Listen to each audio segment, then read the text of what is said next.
제가 요즘 이렇게 강의를 다니면서 우리 천주교 교우들이 이렇게 많은지 나 몰랐어요. 우리 천주교 교우들 한번 부산에 갔는데 그 남천성당이 뭐 한 3,000명 들어간대요. 근데 그 3,000명이 다 들어가고 오늘처럼 이렇게 바닥에 앉고 깜짝 놀랐어요. 그렇게 많은 줄 알고. 뭐 또 대구에 무슨 성령대회 갔는데 그 체육관이 꽉 차고, 얼마 전에 뭐 또 저기 뭐 올림픽 체조 경기장에 갔는데 또 거기도 똑같은 분이 다 돌아다니는 건 아닐 거 아니에요 지금. 똑같은 분이. 그래서 하느님을 꽉 잡고 살고 싶은 분들이 이렇게 많구나. 예. 이 대한민국이 지금 축복받는 거는요 정말로 신앙 때문이라는 생각 많이 해요. 저는요 신앙을 버리는 나라치고 잘 되는 나라를 못 봤어요. 그래서 공산주의 러시아 쫄딱 망했잖아요. 네, 그렇죠. 북한 쫄딱 망하고 있잖아요. 이게 하느님을 버리면은요 다 잃어버리는 거예요. 저는 일본 쟤네들 뭐 어쩌고 저쩌고 그러는데 저 국제적인 지지를 받지 못하잖아요. 국제적인 지지를 받지 못하면 아무리 잘나도요 왕따 당하는 거예요. 왕따. 내가 보니 일본은 점점 왕따의 길로 가고 있어. 왕따의 길로. 이게요 우리나라도 마찬가지예요. 우리나라도 이제 먹고 살만하다고 다른 나라 무시하고, 여기 우리나라에 지금 뭐 외국인들 한 140만 명이 들어와 때잖아요. 우리가 미국에 가고 얼마나 서름 많이 받았어요. 그런데 지금 이제 우리나라에 들어와 있는 뭐 방글라데시 사람들, 베트남 사람들, 이런 사람들 귀하게 여기지 않잖아요. 그게 다시 다 고통으로 돌아와요. 우리가 정말로 그런 사람들 따뜻하게, 이제는요 단일 민족 끝났어요. 단일 민족으로 이 나라를 유지할 수가 없어요. 그리고 시대가 어떤 시대인데 단일 민족 이거 따져요. 이거 꼭 아들 따지는 집하고 똑같은 거야. 아들 따지는 집하고. 이제는 지구는요 글로벌한 시대야. 이제 완전히 비행기가 있기 때문에요 한 집안이야. 그래서 생각을 완전히 바꿔야 돼. 다 하느님의 분신이라고 생각하면 돼. 예수님의 분신. 예수님의 분신이라고 생각하고 잘 대해주시면은 이게 나중에 다 덕으로 돌아와요. 그래서 옛날에 우리 어른들이 베푼 끝은 있다고 그러냐. 베푼 끝은. 그래서 여러분들 베푸는 삶, 이게 우리 국민들끼리만 아니더라도 지금 아프리카 그냥 어렵게 사는 사람들, 방글라데시, 저 남아메리카 고통스럽게 사는 사람들이 얼마나 많아요. 우리가 할 수만 있다면 그들을 도와주는 것도 아름다운 하늘나라 꾸미는데 중요한 일이 아닌가, 그런 생각을 저는 합니다. 어쨌든 하느님을 꽉 붙잡고 살려면은 우리는 끊임없이 우리 삶에서 기다려야 돼. 기다려. 우리는 성모님이 아기 예수님을 성전에서 봉헌한 이야기를 잘 알고 있습니다. 이때 성전에서 80살이 다 된 시메온은 성전을 떠날 수가 없었어요. 왜? 죽기 전에 하느님의 아들을 보게 될 것이라는 예언을 들었어요. 너 죽기 전에 하느님의 아들을 볼 것이다. 근데 보기 전에는 죽어 못 죽어? 못 죽는 거예요. 못 죽는 거예요. 루카복음 2장 25절을 보면은요, 예루살렘에 시몬이라는 사람이 있었다. 이 사람은 의롭고 독실하며 이스라엘이 위로받을 때를 기다리는 이였는데 성령께서 그 위에 머물러 계셨다. 성령께서는 그에게 주님이 그리스도를 뵙기 전에는 죽지 않으리라고 알려주셨다. 그가 성령의 이끌로 성전으로 들어갔다. 그리고 아기에 관한 율법의 관례를 준수하려고 부모가 아기 예수님을 데리고 들어오자 그는 아기를 두 팔에 받아 안고 이렇게 하느님을 찬미하였다. 주님, 이제야 말씀하신 대로 당신 종을 평화로이 떠나게 해주셨습니다. 제 눈이 당신의 구원을 본 것입니다. 이는 당신께서 모든 민족들 앞에서 마련하신 것으로 다른 민족에게는 계시의 빛이시오 당신 백성 이스라엘에게는 영광입니다. 한나라는 할머니도 84살이나 될 때까지 구세주를 기다려요. 성전을 떠나는 일 없이 단식하고 기도하며 밤낮으로 하느님을 섬겼다. 한나 역시 구세주를 두 눈으로 볼 수 있었어요. 이 사람들은 평생 성전 앞에서 누구를 기다린 거야? 구세주를 기다린 거예요. 그리고 그냥 그 아기 예수님 완성되지도 않고 그냥 그 아기만 보고도 이 사람들은 큰 기쁨을 누릴 수 있게 된 거죠. 우리 신앙생활은요 기다림의 연속이에요. 내 삶에 예수님께서 언제 문을 두드릴지 깨어 기다려야 한다는 거죠. 만약 여러분들 딸 중에 관연한 딸이 있어. 노처냐, 시집도 안 가고 44인데 44 시집에 딱 들러붙어 있어. 하도 답답하길래 점집에 가서 물어봤어. 우리 딸이 언제 시집을 가느냐고. 그랬더니 점쟁이가 딱 하더니 저 동북 쪽에서 올해 사람이 올 것이라고. 동북 쪽이면 내가 사는 강원도잖아요. 강원도. 내가 사는 강원도 평창 사람이 올 것이라고. 근데 내가 음식점을 하는데 근데 이마에 점이 하나 있다 그 남자가. 그럼 여러분들 집에 가게 먹으러 들어오는 집 사람마다 이마에 점 있는 사람 여러분 어떻게 볼 것 같아요? 혹시 저 사람이 아닐까? 혹시 어느 쪽에서 오셨어? 전라도 아니구나. 동북 쪽이라고 그랬는데 혹시 어느 쪽에서 오셨어? 경상도 아니다. 혹시 어느 쪽에 오셨어? 나 평창에서 왔는데 혹시 이 사람이 아닌가? 여러분들 한 사람 한 사람마다 관심 있게 쳐다볼 것 같아, 안 쳐다볼 것 같아요? 쳐다보죠? 신앙도 똑같다는 거예요. 우리가요 언제 하느님이 내 삶에 들어올지 몰라요. 그래서 그 만나는 내 삶 안에서 순간순간 하느님이 나에게 과연 지금 무슨 말씀을 하실까? 눈을 부릅뜨고 기다리는 게 신앙 생활이라는 거죠. 예수님께서 마태복음 25장 13절에 그러니 깨어 있어라 너희가 그날과 그 시간을 모르기 때문이다. 우리는 항상 깨어 있어야 돼요. 하느님을 꽉 붙잡고 사는 게 신앙생활이에요. 그런데 신부님 언제 오는 거예요? 근데 꽉 붙잡고 있는데 언제 오는 거예요? 아니 예수님 어떻게 했어요? 막 내가 좀 올 거다 그랬잖아요. 내가 니네들이 세상 돌기 전에 내가 올 것이다 그랬는데 왔어요, 안 왔어요? 제자들이 돌기 전에 안 왔잖아요. 그리고 막 제자들이 막 했는데 이 사람들이 막 한 3,000명씩 세례받고 그 예수님 금방 올 거야. 나는 그분들 감정을 충분히 이해를 해요. 막 예수님이 막 무리로 걷었지, 5,000명 먹였지, 기적을 얼마나 했어요. 그래서 죽었는데 또 살아났지, 살아나고도 그냥 보통이야. 막 벽 같은데 막 통과되고 막 정말 기가 막힌 걸 보여주고 승천 또 하늘로 쫙 올랐단 말이야. 그 예수님 금방 올 줄 알았어요.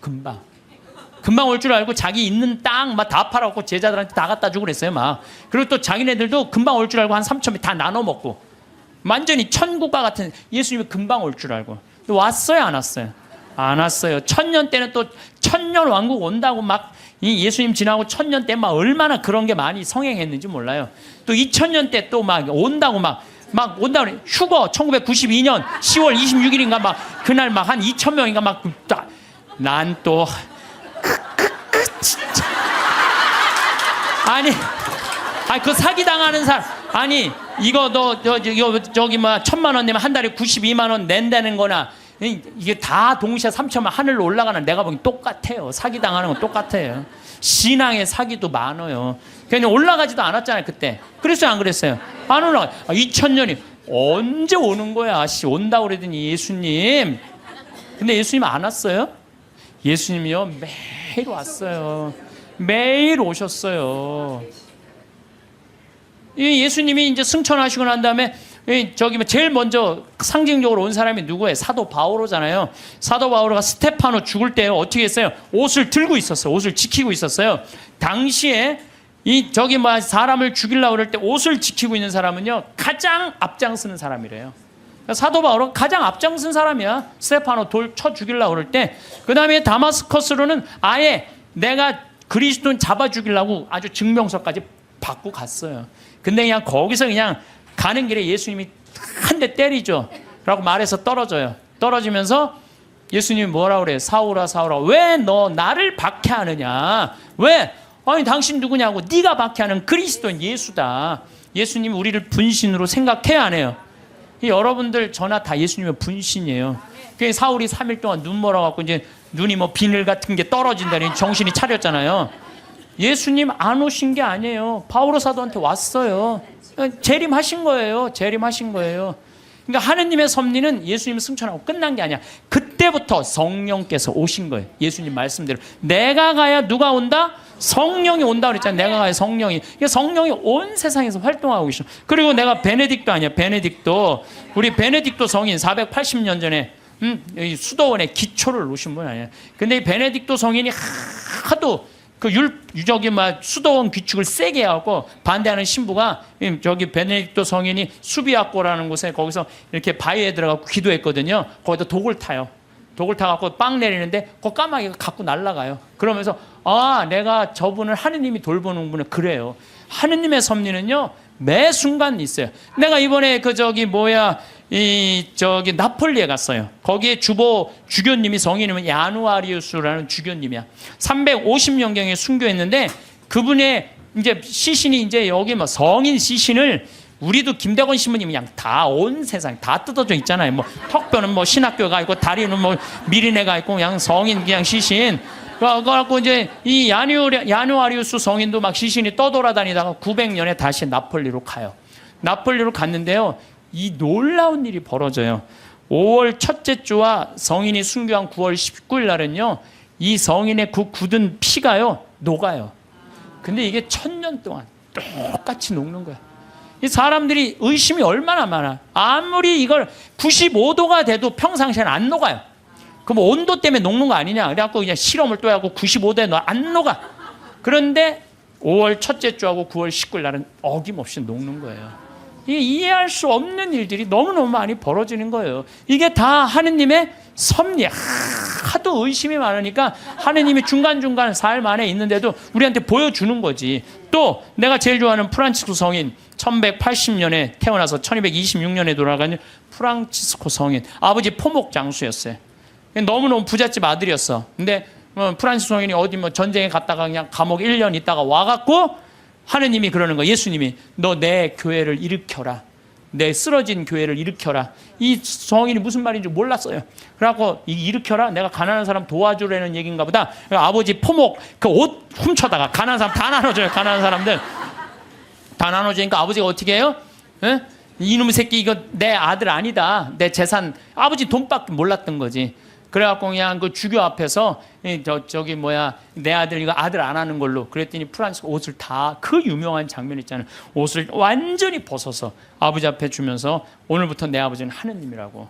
그러니까 주교님이 이렇게 옷을 감싸주잖아요. 귀도 주교님이. 그리고 이제 이 제2의 그리스도. 나는 아시시에 3번을 갔어요.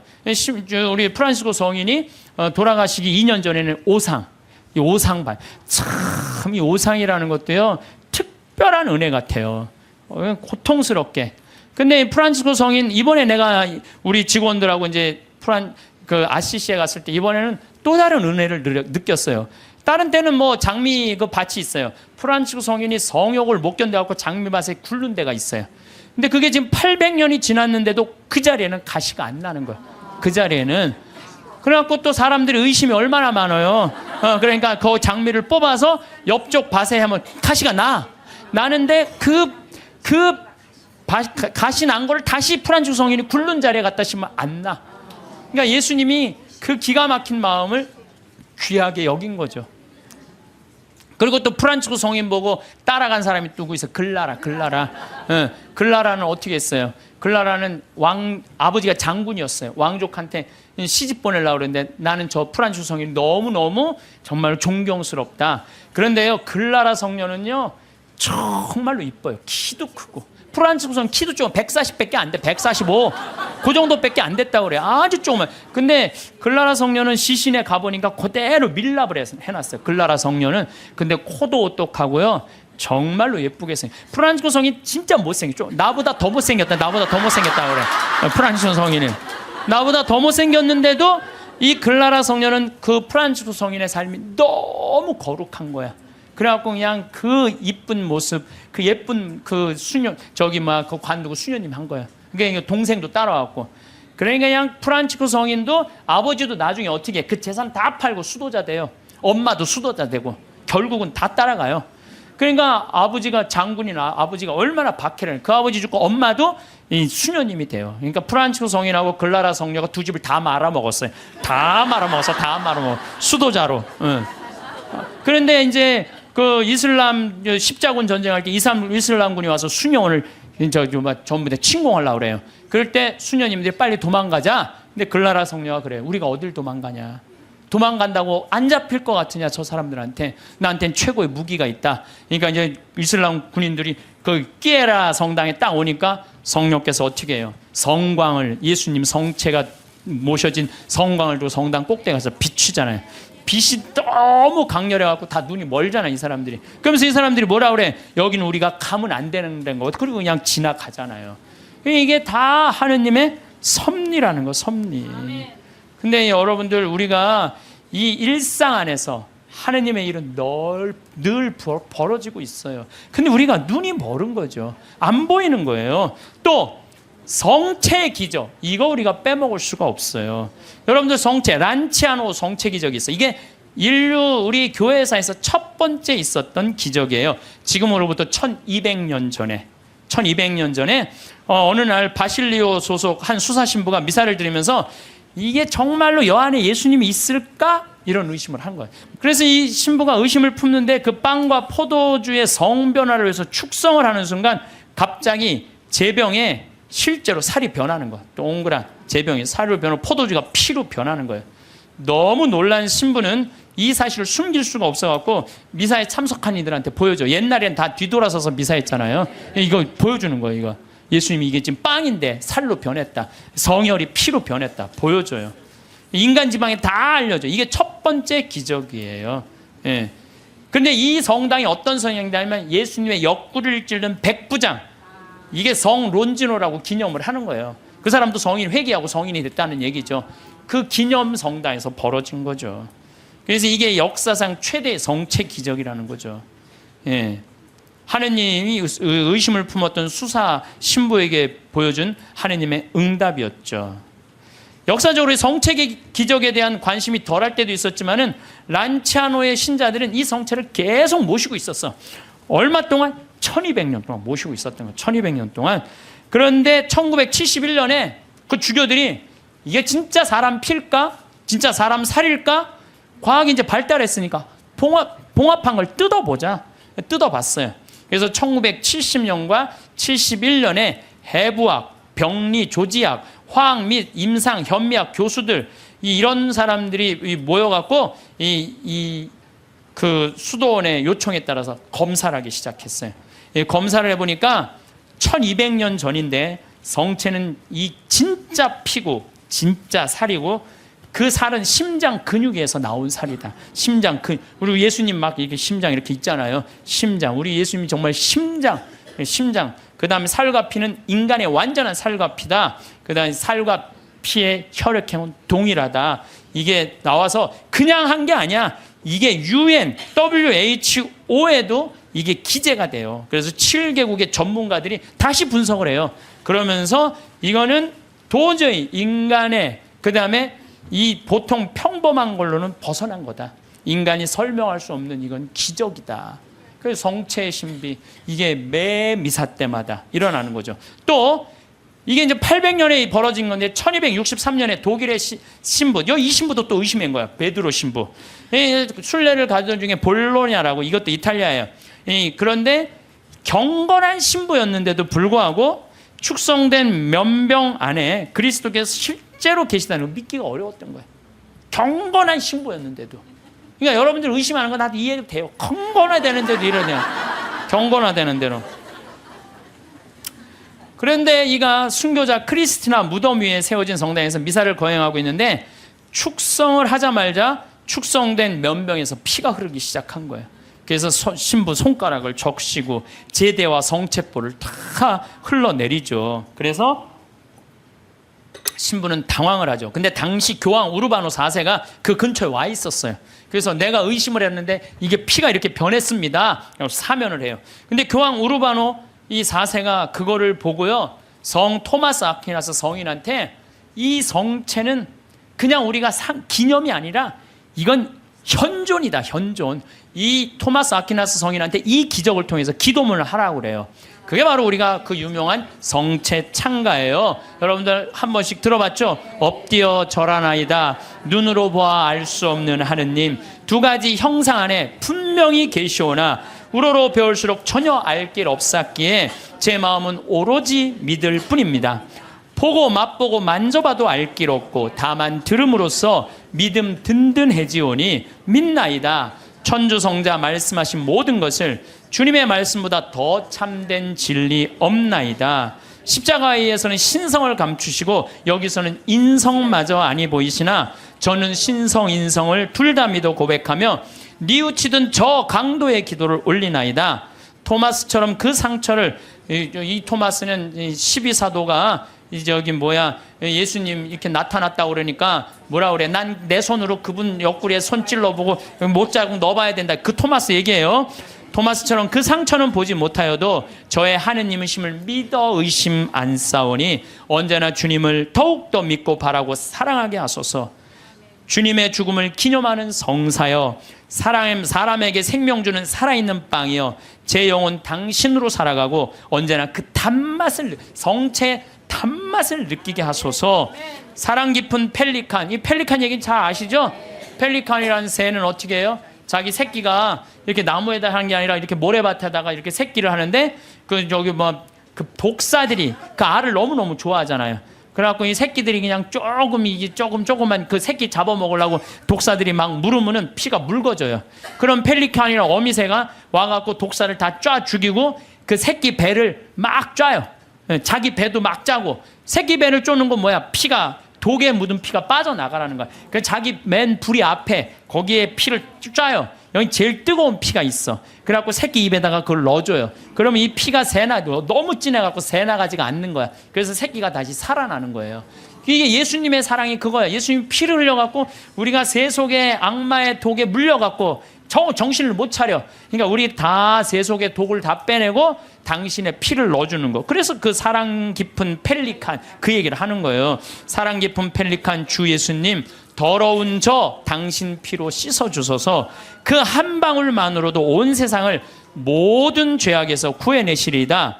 예수님, 지금은 가려져 계시오나 이렇듯 애타게 간구하오니 언젠가 드러내실 주님 얼굴 마주 뵙고 주님 영광 바라보며 기뻐하게 하소서. 아멘. 이게 이 기적이 있은 지 1년이 지나고 난 다음에 1264년 8월 교황 우르바노 4세가 토마스 아퀴나스, 이 기도문을 1년 동안 이 토마스 아퀴나스 성인이 묵상을 한 거예요.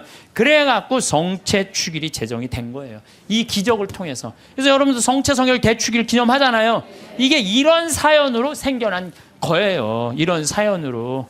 예, 그래서 정말로 이런 것들을 보면은 참 우리 신앙은요, 그냥 지나갈 게 하나도 없어. 다 정말 황금이에요, 황금. 예, 또 시에나의 성체기죠. 이거는 이제 훌쩍 또 넘어서 1700년. 1700년에 시에나에서 거행 미사를 하고 있는데 어떤 도둑이 들어와서 성체를 훔쳐가요.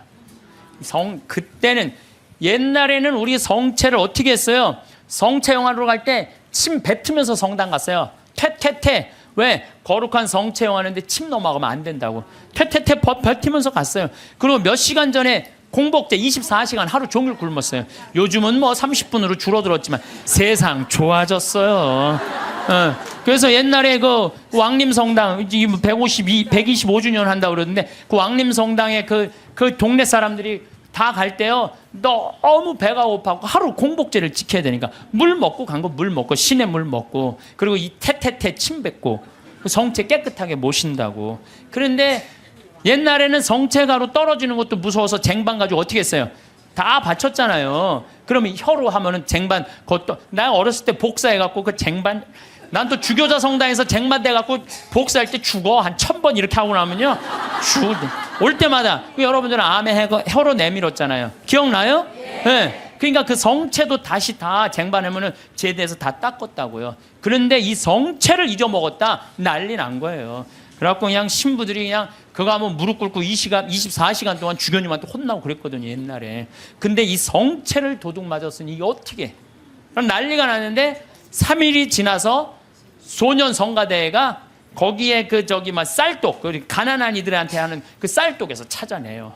그래갖고 그 성체를 이제 이거 명할 수가 없잖아. 그래갖고 모셔두는데 그래도 특별한 일 있을 때마다 해가 처음엔 300 몇 개를 잃어버린 거예요. 그런데 요즘은 223개 남았대요. 그런데 이게 300년이 지났는데도 하나도 안 변한 거예요. 이게 면역 밀떡은 조금 지나면 변하거든. 100년, 200년, 300년이 지났는데 하나도 안 변한 거예요. 이게 바로 하느님의, 아니 그냥 매일 하느님의 섭리는 벌어져. 여러분들 맨날 성체 영화하는 거, 맨날 살아있는 예수님 영화하는 거예요. 그게 매일 하느님이 어디 있는 거야, 왜 안 오는 거야.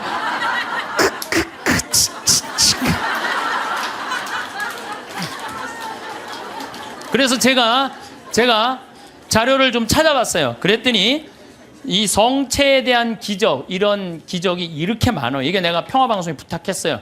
이거 전부 쫙 자막으로 좀 내리라고. 이 참 많은 나라에서, 많은 지역에서 성체, 빵이 살로 변한 기적들이에요. 이게 전부 다. 그러니까 얼마나 답답했으면 예수님이 그렇게까지 했겠어요.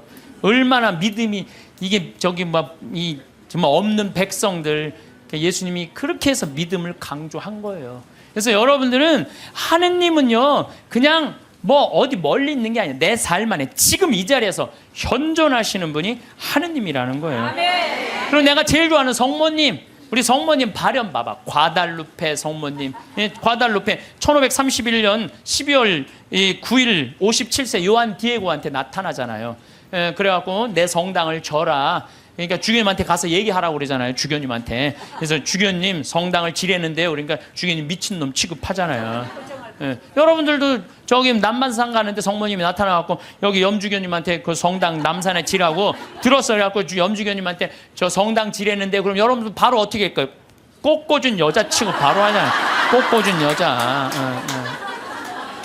그래갖고 요한대유가 다음날 갖고 성모님 전하긴 전했는데 안 믿는 것 같다고, 그러니까 나한테 증표를 달라고 그러니까 저 12월 달이니까 이 멕시코 시티가 2000m 위에요. 12월 달은 굉장히 추워요. 장미는 언제 피죠? 6월 달에 피잖아요. 장미는 아주 더울 때. 사실은 여러분들 장미는요 3월 달에 4월 달에 개나리, 진달래, 벚꽃, 철쭉 다 떨어지고 난 다음에 6월 달에 피는 게 장미예요. 제일 더울 때 피는 게. 근데 12월 달에 장미가 핀 거예요. 산꼭대에 올라가 보니까. 그러니까 그냥 이게 너무 좋아갖고 그냥 장미를 망토에 딱 해갖고 갔는데 그 망토에 성모님이 새겨졌잖아요. 그게 바로 과달루페 성모님이에요. 근데 1500년이니까 지금으로부터 550년 전 사건, 450년 전 사건이잖아요. 근데 내가 또 과달루페도 갔죠. 과달루페 갔는데 성모님이요, 이뻐도 아니 진짜로, 진짜 그 기적의 그 성모님 그 망토가 그대로 모셔져 있어요. 또 어떤 사람이 저것 때문에 8년 만에 800만 명이 다 세례를 받은 거예요. 1531년 이 성모님 때문에. 그러니까 그리고 그냥 아메리카가 다, 이게 뭐예요? 아메리카가 다 선교가 된 거 아니에요? 그러니까 그냥 폭탄을 던져요. 그래갖고 지금은 교황청에서 방화 유리로 딱 막아놨어요. 방화 유리로 보내갖고. 그런데 쫙 보면은요, 그 성모님이 사진에 보면은 엘리베이터로 가게 돼 있어요. 우리가 걷는 게 아니라 엘리베이터 딱 쓰면 쫙 지나가요. 성모님 쫙 보면 엘리베이터 세 개에 세 개 왔다 갔다. 그럼 또 뒤에 앞에 가고 쫙 가. 이렇게 보면은요 정말로 아름다워요. 성모님이 참 아름다운 것 같아. 그래서 그 성모님 발현, 또 루르드 1858년 2월 10일부터 7월 16일까지 막 벨라데떼한테 나타나갖고 1854년에 무염시태의 어머니가 반포가 돼요. 원죄 없이 잉태된 성모님. 그 교리를 아는 사람이 거의 없었어요. 그때 교황청에서 발표한 건데, 이 피레네 조그만 데서 그 벨라데떼가 뭘 알아요? 학교도 안 다니는 애가. 근데 성모님 본당 신부가 너 그분 이름이 뭔지 물어보고 와. 그러니까 성모님한테 가고 본당 신부님 이름을 물어보고 오라고 그러는데요. 그랬더니 성모님 뭐라? 에라꾸의 소이 임마꿀라타 콘셉시우라고 그래요. 이게 라틴어예요, 라틴어. 얘네들은 프랑스, 그리고 얘는 프랑스 말도 하는 거. 오늘 프랑스에서 한 분 오셨는데 프랑스 말도 아니에요. 얘네들은 피레네 아주 사투리 쓰는 애야. 그래갖고 얘가 또 막 외우고 가요. 에라소이 임마꿀라타 콘셉시오, 에라꾸에소이 임마꿀라타. 그래갖고 본당신부한테 딱 얘기해요. 에라꾸에소이 임마꿀라타 콘셉시오라는데요. 본당신부 놀래요. 너 그게 무슨 뜻인 줄 아느냐? 아니요, 나 모르는데 왜 외우느냐고 죽을 뻔했어요. 나 죽을 뻔했어요. 그래요. 아니 벨라데떼가 진짜로 그래. 난 무슨 뜻인지 몰랐는데 계속 외우면서 왔다는 거 안 까먹으려고. 본당 신부가 이거 성모님의 발현이구나. 그래서 그 루르드에 거기에 목발 3,000개, 5,000개, 이제 그 목발 다 쳤어요. 의미가 없다는 거예요. 이 기적은요 매일 일어나고 있어요. 우리가 눈이 멀어서 못 보는 거죠. 눈이 멀어서. 또 그 유명한 파티마, 1916년에 천사 셋이 세 아이한테 나타나갖고 너희들 열심히 기도하라, 중요한 분 만날 테니까. 그래서 1917년 5월 13일부터 10월 13일까지 성모님이 매일 그날 나타나잖아요. 프란치스코 히아친타 루시아, 그것도 나이도요 많지도 않아. 8살, 9살, 6살짜리 아이한테. 그래갖고 러시아의 회개를 위해서 기도하라고 그러잖아.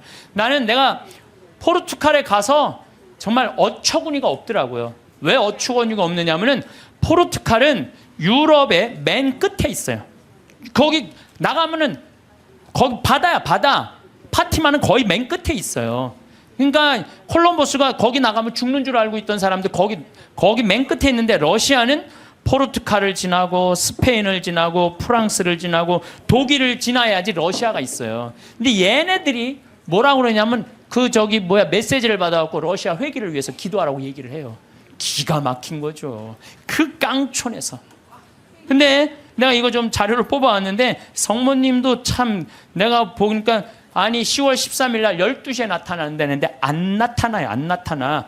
그러니까 그 신부가 뭐라고 그러냐면 봐, 지금이 정오란 말이야. 그 부인은 거짓말쟁이라고 우리에게 말할 셈이니 그 신부는 참지 못하고 어린이들을 의심쩍어 했다. 그리고 또 시계를 보았다. 하지만 정오가 넘었잖아. 여러분 모두가 환상이라는 것을 모르십니까? 있을 수 없는 일입니다. 집으로 가세요. 다들 집으로 돌아가세요.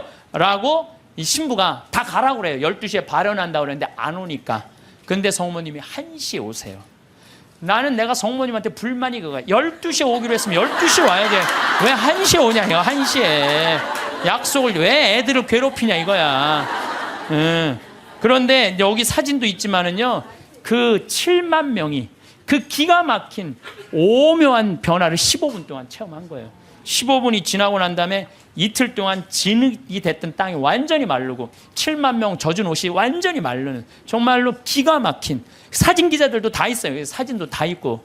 이런 하느님의 분명한 증거들이 있는데도 불구하고 하느님이 언제 오는 거야, 어디 있는 거야 이러니 얼마나 답답하냐 이거예요. 그런데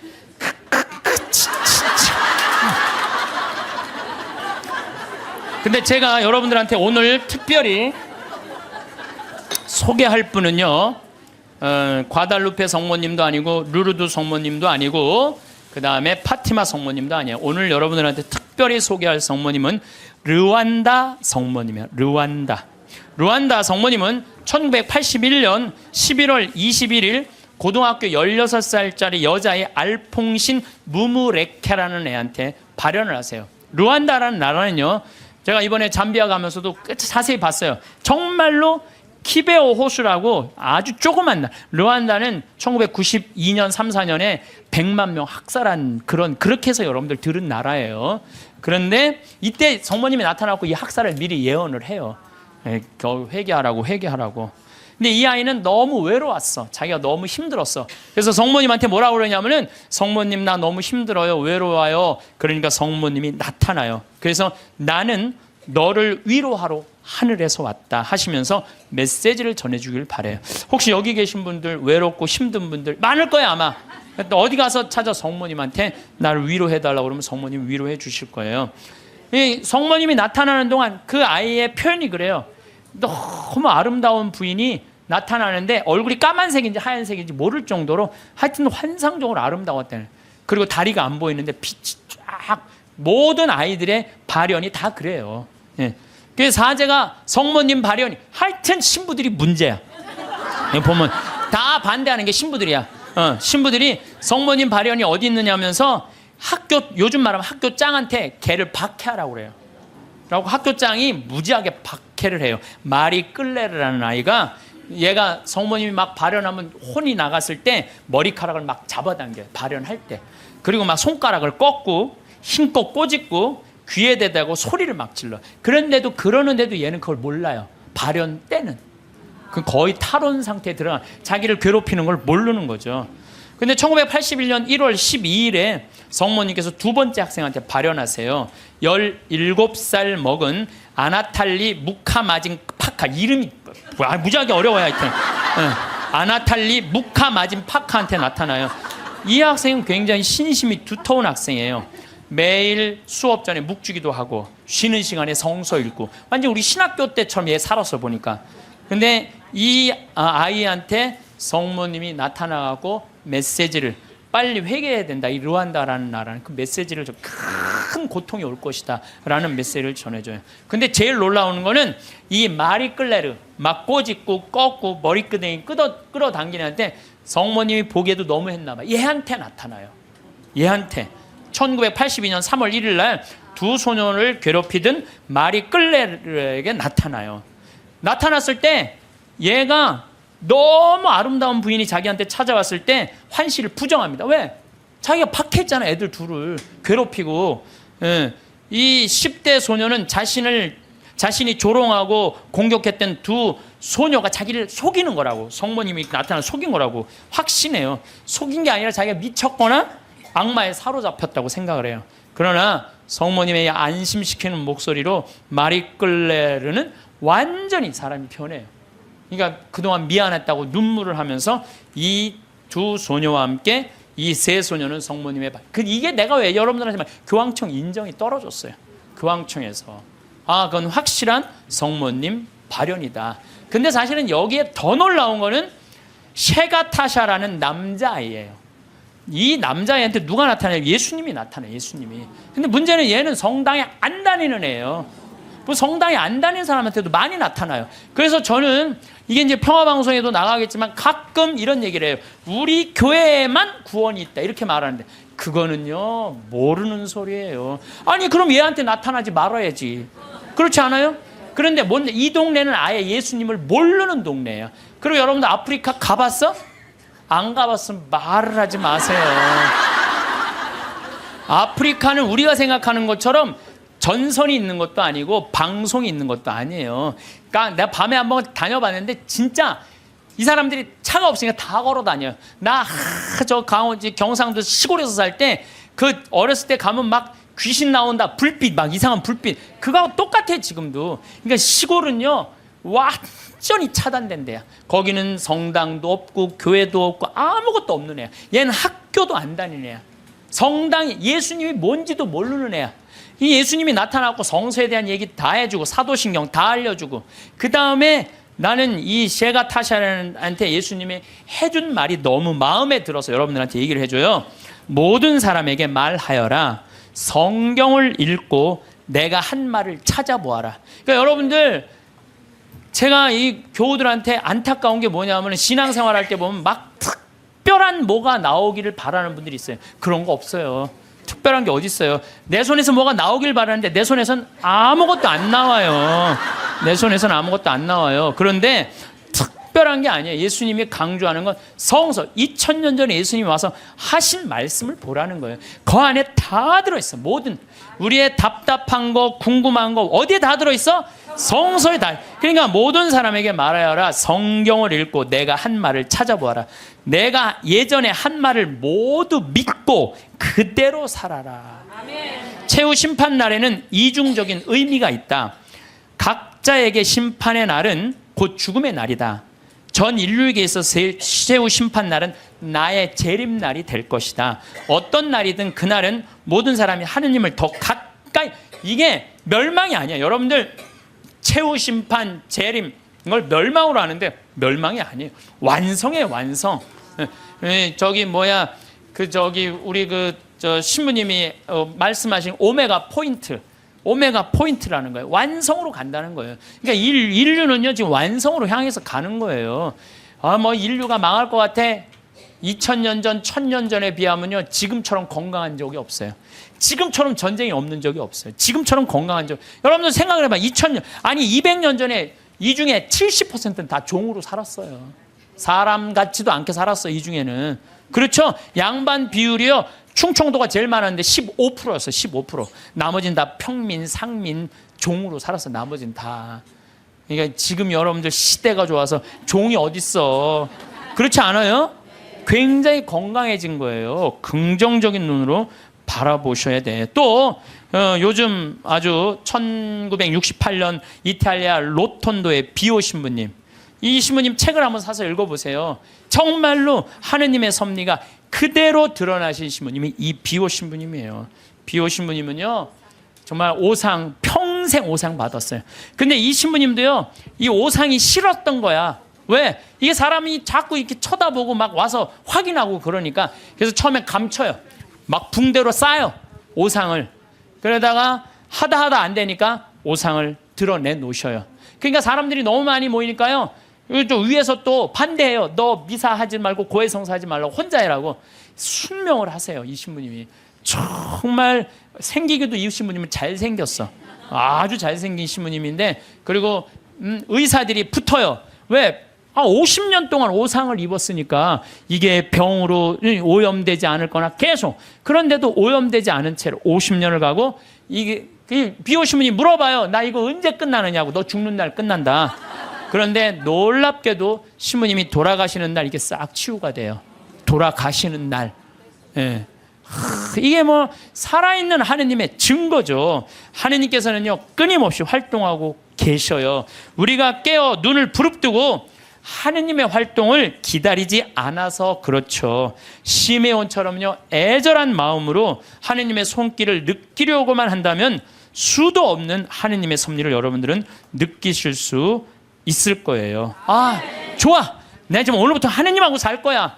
근데 내가 지금 빨리 나가서 택시를 잡아야 돼. 내가 기도하면은 내가 막 택시가 금방 올 거야. 하느님이 보내줄 거야. 그래갖고 그냥 막 나가고 딱 하느님 딱 택시를 보내줘서 역시 하느님은 내 기도를 들어주셔. 이런 분은요 신자가 아니라 환자예요. 환자. 이런 분들은 신자가 아니라 환자야. 환자. 하느님은 특별한 일에 내 삶에 관여하시는 게 아니에요. 일상 안에 관여하시는 거예요. 그래서 그 유명한 얘기가 있죠. 어떤 정말 기가 막히게 열심한 하느님의 섭리를 매일매일 믿는 사람이 이제 동네 홍수가 났어. 그래갖고 이제 911에서 방송을 한 거예요. 이제 빨리 저 피신하십시오.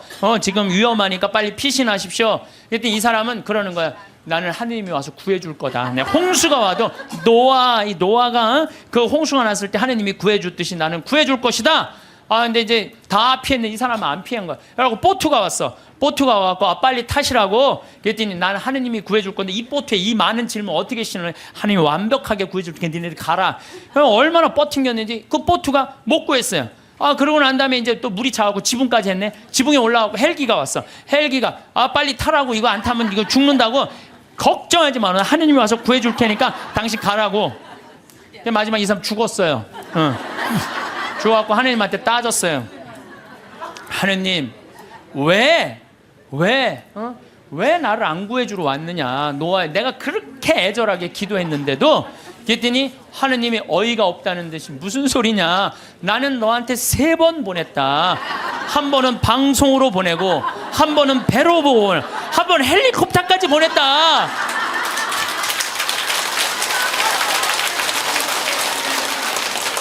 하느님을 만나는 일은요 어떤 대단한 기적이 일어나는 게 아니에요. 그냥 일상 안에서 내가 즐거우면 되고, 내가 행복하면 되고, 내가 이웃을 사랑하고, 정말로 오늘 하루 정말 감사하고 즐겁게 사는, 그게 기적인 거예요.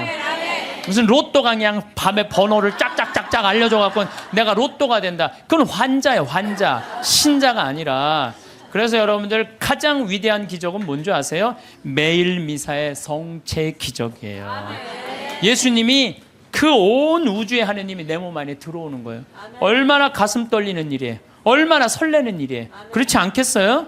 그러니까 여러분들 미사 참여에, 이 미사 참여를 통해서 예수님을 영화할 수 있는 분들은요 이 하늘나라 속에서 사는 분이에요.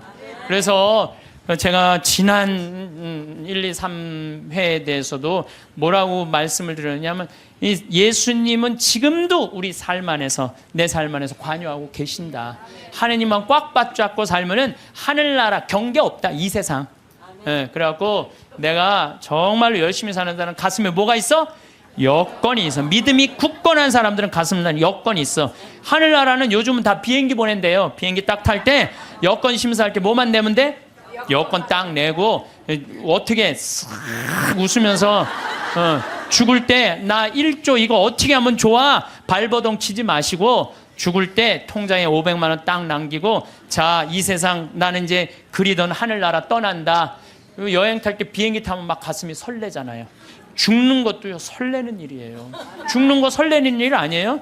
새로운 삶으로 올라가는 과정인데 얼마나 설레. 그러니까 설레니까 우리 그냥 그 최 신부님 손잡고 우리 마리아 할머니가 씩 웃으면서 세상 떠나듯이 여러분들도 마지막 날 웃으면서 떠날 수 있는 그런 분들 되기를 바라겠습니다. 우리는 살면서 기적을 기다립니다. 막혔던 길이 갑자기 열리거나 불가능해 보이던 일이 한순간에 이루어지는 그런 극적인 순간을 상상하곤 합니다. 영화 속 장면처럼 하늘이 열리고 빛이 쏟아지는 그런 특별한 경험 말입니다. 하지만 그런 거대한 순간만을 바라보다 보면 우리는 정작 중요한 것을 놓치게 됩니다.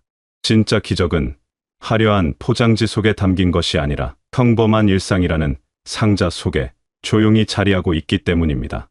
큰 어려움이 찾아왔을 때를 생각해 봅니다. 우리는 그때 결정적인 한 방을 기다립니다. 모든 것을 단번에 해결해 줄 무언가, 하늘에서 내려오는 구원의 손길 같은 것을 간절히 바라게 됩니다. 그 마음은 너무나 자연스럽고 당연합니다. 힘들 때일수록 우리는 극적인 반전을 꿈꾸니까요. 하지만 그렇게 큰 것만 바라보는 동안 우리 곁에는 이미 수많은 작은 손길들이 와 있습니다. 누군가 건넨 따뜻한 말 한마디를 기억해 봅니다. 그저 지나가는 인사였을 수도 있고 깊은 의도 없이 건넨 위로였을 수도 있습니다. 하지만 그 말이 무너질 것 같던 마음을 붙잡아 준 적이 있지 않았나요? 우연히 보게 된 글귀 하나가 혼란스러운 생각을 정리해 준 경험도 있을 것입니다. 길을 걷다가 마주친 작은 친절, 예를 들어 무거운 짐을 들어주는 손길이나 문을 잡아주는 사소한 배려가 하루를 다르게 만든 순간들도 분명 있었을 것입니다. 우리는 이런 일들을 그냥 지나칩니다. 너무 작아서, 너무 평범해서, 너무 당연해 보여서 그것이 기적이라는 사실을 알아차리지 못합니다. 거대한 구원을 기다리느라 이미 도착해 있는 수십 개의 작은 구원들을 보지 못하는 것입니다. 마치 큰 별만 찾다가 하늘 가득 빛나고 있는 작은 별들을 놓치는 것처럼 말입니다. 우리의 시선은 항상 멀리 있는 무언가를 향해 있고, 그래서 바로 코앞에 있는 소중한 것들을 보지 못합니다.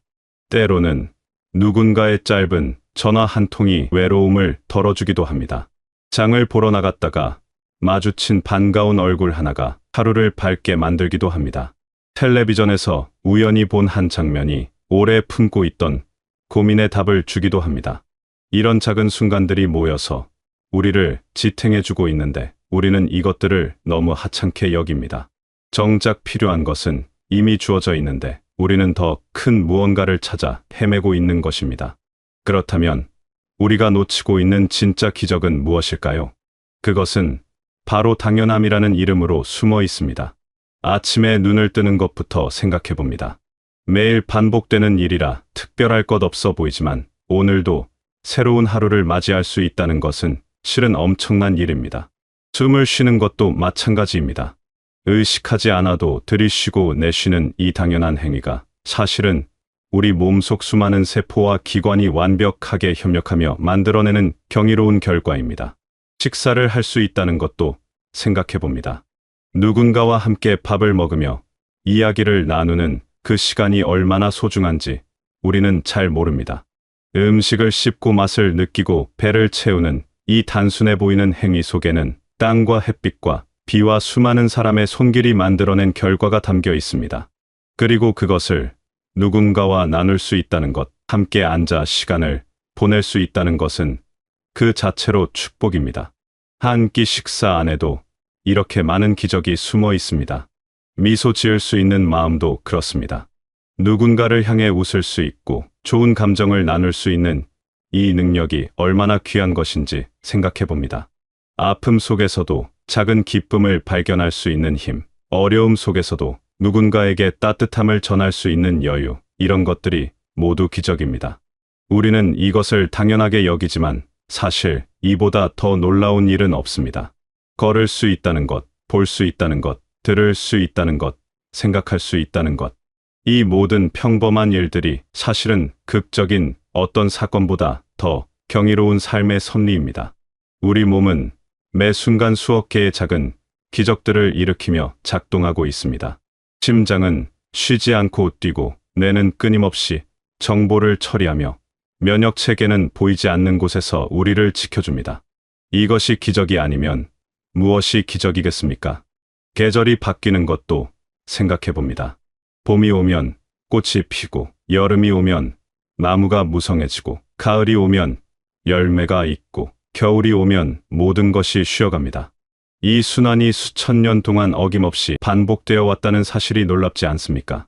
우리는 이것을 자연의 법칙이라고 부르며 당연하게 여기지만 조금만 다르게 보면 이것만큼 신비로운 일도 없습니다. 비가 내리는 것, 바람이 부는 것, 해가 뜨고 지는 것, 이런 자연의 모든 현상이 우리 삶을 가능하게 만듭니다. 만약 하루라도 해가 뜨지 않는다면, 비가 전혀 내리지 않는다면, 공기가 움직이지 않는다면 어떻게 될까요? 생각만 해도 두려운 일입니다. 하지만 우리는 이런 것들이 매일 완벽하게 작동하고 있다는 사실을 의식하지 못합니다. 너무 당연해서 보이지 않는 것입니다. 창밖을 내다보는 것만으로도 수많은 기적을 발견할 수 있습니다. 나무가 바람에 흔들리는 모습, 새들이 날아다니는 모습, 구름이 천천히 흘러가는 모습, 이 모든 것이 완벽한 조화 속에서 움직이고 있습니다. 우리가 특별히 무언가를 하지 않아도 세상은 이렇게 스스로 작동하며 우리에게 아름다움을 선물합니다. 사람과의 관계도 마찬가지입니다. 사랑하는 사람이 곁에 있다는 것, 믿고 의지할 수 있는 사람이 있다는 것, 전화 한 통으로 안부를 나눌 수 있는 사람이 있다는 것, 이런 것들이 모두 기적입니다. 수십억 명의 사람 중에서 만나게 되고 서로를 알아보고 마음을 나누게 되는 과정 자체가 이미 놀라운 일입니다. 하지만 우리는 관계가 주어진 것처럼 여기며 그 소중함을 잊고 살아갑니다. 기억도 기적입니다. 지나간 일들을 떠올릴 수 있고 소중했던 순간들을 마음속에 간직할 수 있다는 것이 얼마나 놀라운 능력인지 생각해 봅니다. 기쁨과 슬픔, 웃음과 눈물, 만남과 이별, 이 모든 경험들이 우리 안에 쌓여서 지금의 우리를 만들었습니다. 과거를 기억할 수 있기에 우리는 배우고 성장할 수 있습니다. 이것 또한 당연한 것 같지만 실은 너무나 특별한 선물입니다. 말을 할 수 있다는 것, 자신의 생각을 표현할 수 있다는 것도 기적입니다. 마음속에 있는 것을 소리로, 글로, 표정으로 전달할 수 있는 이 능력 덕분에 우리는 서로 이해하고 연결될 수 있습니다. 만약 이 능력이 없었다면 우리는 얼마나 외롭고 답답했을까요? 하지만 우리는 매일 말하고 듣고 소통하면서도 이것이 얼마나 대단한 일인지 생각하지 않습니다. 집이 있다는 것, 비바람을 피할 수 있는 공간이 있다는 것도 생각해 봅니다. 편안히 쉴 수 있는 곳, 따뜻하게 지낼 수 있는 곳, 안전하게 잠들 수 있는 곳이 있다는 것은 얼마나 큰 축복인지 모릅니다. 이것 역시 너무 당연해서 감사를 잊게 되는 것들 중 하나입니다. 그렇다면 어떻게 해야 이런 기적들을 발견할 수 있을까요?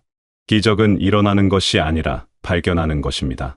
이미 우리 주변에 우리 삶 속에 가득 차 있는 기적들을 알아보는 눈을 가져야 합니다.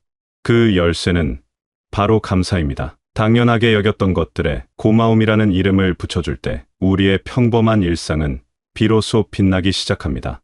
아침에 일어나서 감사할 수 있습니다.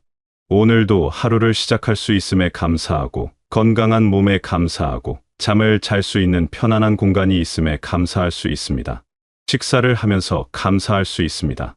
먹을 것이 있음에, 함께 나눌 사람이 있음에, 맛을 느낄 수 있는 감각이 있음에 감사할 수 있습니다. 길을 걸으면서도 감사할 수 있습니다.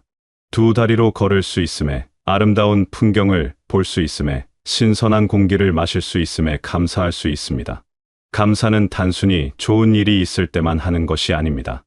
평범한 순간, 특별할 것 없는 일상 속에서도 감사할 수 있습니다. 오히려 그런 당연한 것들에 감사할 수 있을 때 우리는 삶의 진짜 풍요로움을 느낄 수 있습니다. 감사는 우리의 시선을 바꿉니다.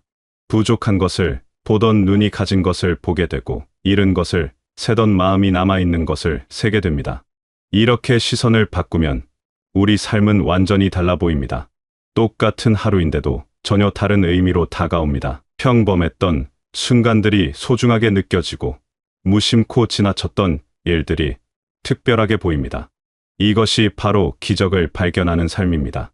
새로운 무언가가 생기는 것이 아니라 이미 있던 것을 다르게 보게 되는 것입니다. 가장 큰 은총은 대단한 것을 받는 것이 아닙니다. 일상의 소중함을 깨달을 수 있는 눈을 갖게 되는 것입니다. 평범함 속에서 특별함을 발견할 수 있는 마음을 갖게 되는 것입니다. 당연함 속에 숨어 있는 감사를 느낄 수 있는 감각을 갖게 되는 것입니다. 이런 능력이야말로 우리가 받을 수 있는 가장 큰 선물입니다. 기적을 기다리며 살 수도 있습니다. 언젠가 찾아올 특별한 순간을 꿈꾸며 오늘을 그냥 흘려보낼 수도 있습니다. 하지만 그렇게 하면 우리는 지금 이 순간에 일어나고 있는 수많은 기적들을 놓치게 됩니다. 미래의 큰 기적을 위해 현재의 작은 기적들을 포기하는 셈입니다. 그보다는 지금 여기서 감사할 수 있는 것들을 발견하며 사는 것이 훨씬 풍요로운 삶입니다. 오늘 마주친 작은 기쁨들, 오늘 느낀 작은 감동들, 오늘 나눈 작은 따뜻함들, 이런 것들을 소중히 여기며 살아가는 것입니다. 그러다 보면 어느새 우리 삶 전체가 기적으로 가득 차게 됩니다. 여러분의 삶도 이미 기적으로 가득합니다. 다만 그것을 알아차리지 못하고 있을 뿐입니다. 눈을 뜨고 주변을 둘러보면 감사할 것들이 끝없이 보일 것입니다. 당연하다고 생각했던 모든 것들이 사실은 경이로운 선물이었다는 것을 깨닫게 될 것입니다. 그리고 그 순간 여러분의 평범한 일상은 더 이상 평범하지 않게 됩니다. 지금 이 순간도 기적입니다. 숨을 쉬고 있고 이 글을 읽을 수 있고 생각할 수 있고 느낄 수 있는 이 모든 것이 기적입니다. 오늘 하루도 감사할 일들로 가득할 것입니다. 작은 것에서부터 감사를 발견하고 평범한 것에서 특별함을 느끼며 당연한 것에서 소중함을 깨닫는 하루가 되시길 바라겠습니다. 그렇게 살아가다 보면 여러분의 모든 날들이 기적으로 빛나는 삶이 되시길 바라겠습니다.